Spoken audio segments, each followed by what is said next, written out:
शुचि वेद मंत्र नित आत्म भरे, शुचि वेद मंत्र नित आत्म भरे। मैं सत्य सनातन भारत हूँ, मैं विजय पताका धर्मों की, मैं सिंधु सभ्यता शाश्वत हूँ। शोभित है भाल हिमालय सा, शोभित है भाल हिमालय सा, ये मैं पावन गंगा धारा। मनुवंशज भरत ऋषभात्मज, मैं शक्ति एकता का नारा। मैं संस्कृत भाषा संस्कारित हूँ, मैं संस्कृत भाषा संस्कारित हूँ। आध्यात्म ज्योति आलोकित हूँ, शुचि वेद मंत्र नित आत्म भरे। मैं सत्य सनातन भारत हूँ।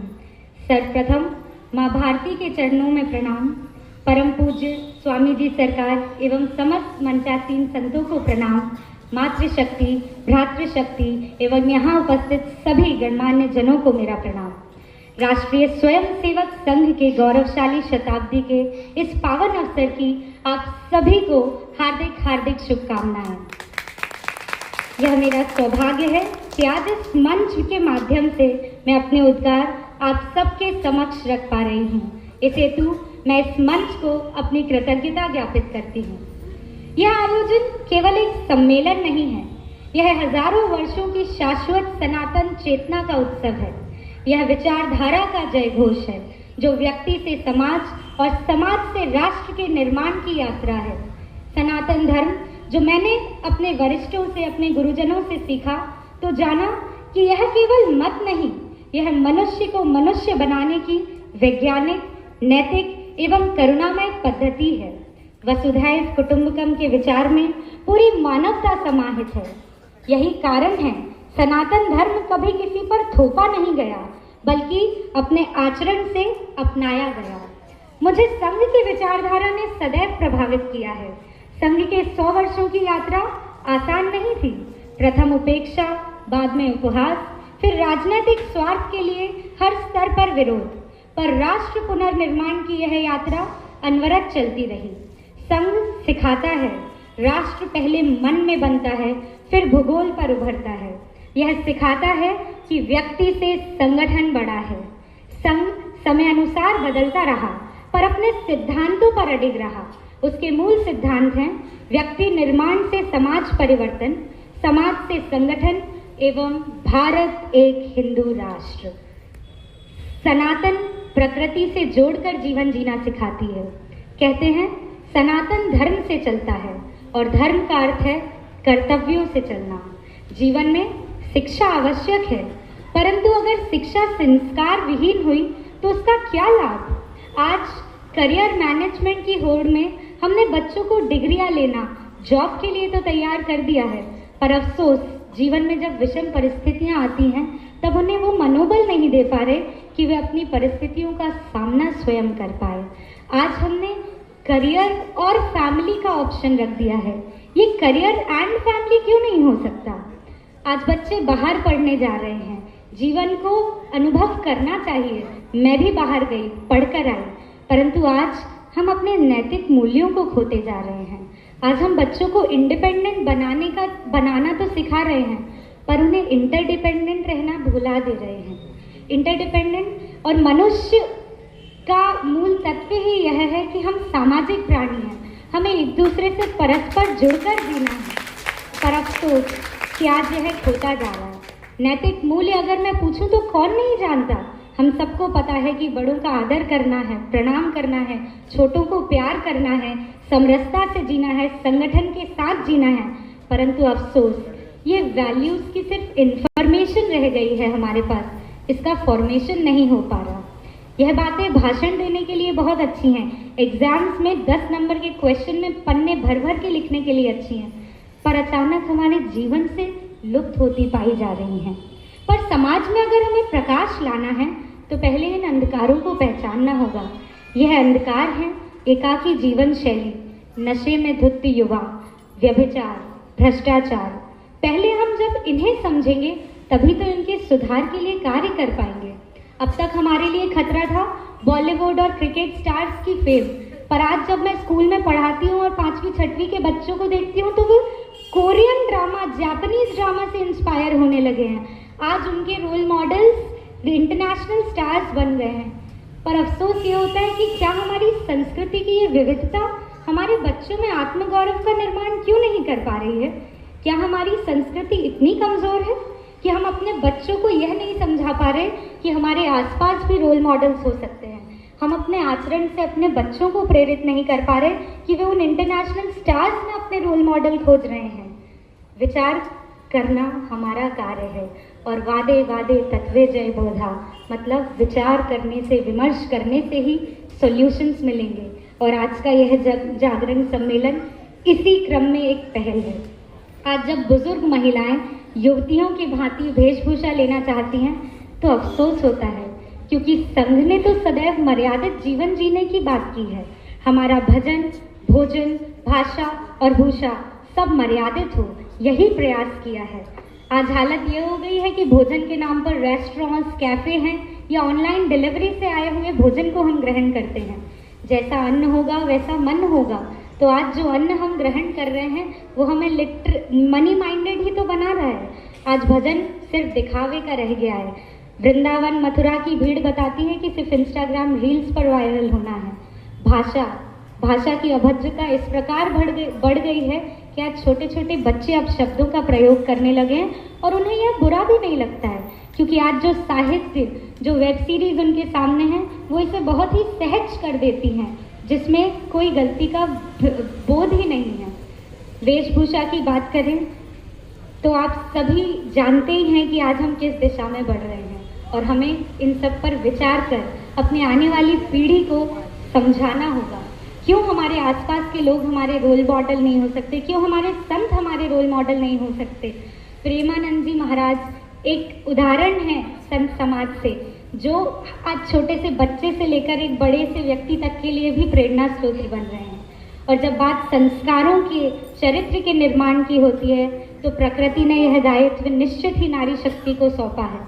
और नारी के अधिकारों की चर्चा जब चलती है तो यह बताया जाता है कि घर ही उसका कार्य क्षेत्र है। पर सब विशेष कार्य करते हैं। जो अध्यापक है वो पढ़ाता है, डॉक्टर अपनी सेवाएं देता है, किसान, व्यापारी सब अपने कार्य करते हैं। पर ये वहीं तक सीमित या प्रतिबंधित नहीं है, वे इसके अलावा भी जो चाहे कर सकते हैं। तो यह स्वतंत्रता मातृशक्ति को क्यों नहीं? बिल्कुल, आज की पीढ़ी आधुनिक है, स्वतंत्र है, पर मानव मूल्य प्रकृति के विपरीत होते जा रहे हैं। यह ईश्वर प्रदत्त जो गुण स्त्री सुलभ थे उसे हम बराबरी की होड़ में खोते जा रहे हैं। आज आधुनिक युवा स्वतंत्र है पर संस्कृति के लिए प्रश्न चिन्ह बनता जा रहा है। हमें चारित्रिक मजबूती पर काम करना है, होड़ में अपनी जिंदगी खराब नहीं करना, और यही जागरूकता हमें अपने युवाओं को देनी है। महिलाएं देश के विकास में महत्वपूर्ण भूमिका निभाती हैं। दुर्गा और काली दोनों की शक्ति साधना स्त्री के भीतर है, दोनों का अनुसरण करना आना चाहिए। स्त्री को स्वतंत्रता के साथ संबल और सुरक्षा देना समाज का कर्तव्य है और युवाओं का संस्कार देना भी स्त्रियों का कर्तव्य है। माता सीता ने जंगल में रहते हुए भी लव कुश की वो परवरिश की कि वे श्री राम के आगे भी धनुष लेकर खड़े होने में डरे नहीं, निर्भीक थे। तो यह चरित्र निर्माण हमें अपने बच्चों में करना है। आज वर्चुअल वर्ल्ड की दुनिया हमारे आने वाली पीढ़ी के लिए एक साइकोलॉजिकल वॉर खड़ा कर रही है। साहित्य समाज का दर्पण है और आज उंगलियों के टच पर जिस प्रकार का साहित्य हमारे सामने परोसा जा रहा है वह हमें ब्रेन वॉश, सॉफ्ट पावर से ब्रेन वॉश कर रहा है। एआई घातक सिद्ध हो रहा है। आज वर्चुअल मॉर्फिंग, ब्लैकमेलिंग दिनों दिन बढ़ती जा रही हैं। कितना आसान हो गया है ना। आज छोटा सा बच्चा भी आपकी और किसी और की फोटो साथ में लेकर जोड़कर उसे अश्लील बना सकता है।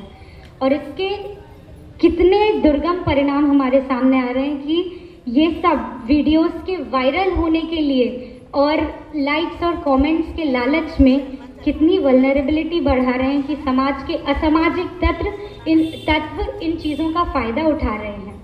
जब सबसे पहली बार केरला स्टोरीज मूवी के माध्यम से लव जिहाद का मुद्दा सामने आया तो सबके रोंगटे खड़े हो गए। हम सब वही लोग हैं, जब महामारी दूर होती है तब उसका मजाक उड़ाते हैं, उसे एंटरटेनमेंट के लिए उपयोग करते हैं, जैसे कोविड के टाइम में हुआ।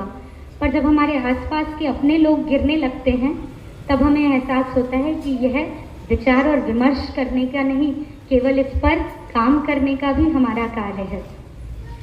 जो ये असामाजिक तत्व है ने लव जिहाद के लिए प्रेरणा रूप 5 लाख रुपए एक लड़की को कन्विंस करने का, 5 लाख उससे शादी तय करने का और 5 लाख उसे प्रेग्नेंट करके छोड़ देने का काम किया जा रहा है। ऐसे 15 लाख रुपए में एक स्त्री की अस्मिता को बेच दिया जाता है। ऐसे कई उदाहरण हैं। एक उड़ीसा का एग्जाम्पल आया था कि वहाँ 2 लड़कियां नॉर्मल अपनी 12-13 साल की बच्चियां बहुत बढ़िया डांस करती थी और अपने वीडियोस अपलोड करती थी, और उस वीडियो अपलोड के लिए एक आदमी उन्हें रोज़ लाइक कमेंट और कि भाई मैं आपकी वीडियो वायरल करा दूंगा ये कहकर उन्हें कन्विंस कर लेता है, और वो लड़कियां उसे अपनी वीडियो भेजती हैं। वो एआई से मॉर्फ करके उन्हें ब्लैकमेल करने लगता है। आप सोचिए 12-13 साल की बच्ची, उसका क्या मनोविज्ञान होगा उस वक्त। तो ये कारण ये है कि हम अपने बच्चों के साथ वो फ्रेंडशिप वाला बॉन्ड जब डेवलप नहीं करते तब होता है। जब वो एकाकी जीवन जीने की राह पर बढ़ जाता है तब ये सब होता है। उसके साथ तो ये हुआ कि वो लड़कियों को उसने बोला कि आप यहाँ नहीं दूसरे स्टेशन पर आइए, और अफसोस कि वो लड़कियाँ चली भी गई। पर हमारे आरएसएस के कुछ कार्यकर्ता सजग थे, उनके माध्यम से वो लड़कियों को वापस लाया गया। और ऐसे एक नहीं अनेकों उदाहरण हैं। जस्ट यहाँ आने से पहले ही बस मैं फेसबुक स्क्रॉल कर रही थी और मैंने देखा नरसिंहपुर जिले से अभी पिछले दिनों 71 बालिकाएं और महिलाएं गायब हुई हैं। तो ये सब क्या विचारणीय विषय नहीं है? और ये सब क्यों हो पा रहा है? क्यों हम समाज के रूप में इन बातों पर ध्यान नहीं दे पा रहे हैं? सोचिएगा ज़रूर। आज हमें, जब हम हिंदू संगठित होने की बात कर रहे हैं, तो सबसे पहले ज़रूरी है कि हम हिंदू भाई भाई बने। संत रविदास जयंती बीते दिनों गुजरी, तो हमें ये ध्यान रखना चाहिए संत अपने कर्म अपने विचारों से होते हैं, जाति से नहीं। और हमारे भारत की तो वर्ण व्यवस्था ही कर्मों के आधार पर बटी थी। जाने कैसे ये जातिवाद का जहर हमारे बीच घुल गया और हमें बांट दिया गया। हिंदुत्व केवल एक कहने को धर्म या धर्म अनुसरण नहीं है, यह एक विचारधारा है जो जीवन को सही दिशा देती है। एक और उदाहरण मैं आपके सामने रखूंगी कि आज ऑनलाइन डिलीवरी बॉयज, मैं ये सब चीज़ें नहीं मानती अगर ये खुद मैंने अनुभव नहीं किया होता। बीते दिनों मैं इंदौर गई, भोपाल गई, मुंबई गई, तो मैंने ये पाया कि जितने भी डिलीवरी बॉयज हैं मोस्टली वो मुस्लिम कम्युनिटीज़ से हैं। ऑटो ड्राइवर्स, रिक्शा ड्राइवर्स मुस्लिम कम्युनिटीज़ से। कुछ केसेस ऐसे भी आए कि खाने में जहर मिलाकर, नशे के पदार्थ मिलाकर दे दिया जा रहा है और लड़कियों को अगवा किया जा रहा है। यह सब हमने क्यों हो पा रहा है? क्योंकि हमने फैसिलिटीज़ को चूज़ किया हमारे नैतिक मूल्यों की वजह। घर का खाना नहीं बट होटल का खाना हम सबको भा रहा है, और यही छोटी छोटी बातों ने हमारे समाज की बारीकी को पकड़ा है और आज हमें इन बातों पर विचार करने पर विवश किया है। बात यह है कि इस देश में लव जिहाद होता है तो बड़ा दुख महसूस होता है, क्योंकि हमारा देश तो वो प्रेम कहानियाँ जीता था कि युद्ध के दौरान राजा का ध्यान पत्नी पर ना आए तो पत्नी ने अपना सर धड़ से अलग कर दिया था, और अपने प्रेम को प्रासंगिक करते हुए जब युद्ध विजय हुए तो राजा ने आत्मदाह कर दिया। ऐसी मर्यादा, सम्मान, समर्पण और कर्तव्य ध्येय से पली पत्नी सहचरी बनी। पर ये मॉडर्निटी के नाम पर जो व्यभिचार, जो नशे में धुत युवा है, ये विचारणीय है। हमें इन्हें डायरेक्शन से नहीं एक्शन से लीड करना है। आप पहले स्वयं अपने माथे पर तिलक लगाइए, आप स्वयं अपने माता पिता को प्रणाम कीजिए, मंदिर जाइए, आप खुद रामायण भागवत का पाठ सुने नहीं, खुद करिए, तब तो आप अपने बच्चों को यह सब कह पाएंगे। यह नैतिक मूल्य एक दिन में डेवलप नहीं होंगे। गौ सेवा, राष्ट्र सेवा और सामाजिक कार्यक्रम आयोजन, आज आप देखिए कितनी तादाद में बच्चे हैं यहाँ पर। अफसोस कुछ ही देख पा रही हूँ मैं। तो जब तक हमारा काम तो यही है ना कि हम अगली पीढ़ी को सजग करें। आप तो सब जानते हैं, मुझसे ज़्यादा ज्ञान है आपके पास, परंतु अगर यह जागरूकता, यह चेतना जगाना है तो उस बाल्य अवस्था के संस्कारों पर हमें जोर देना होगा।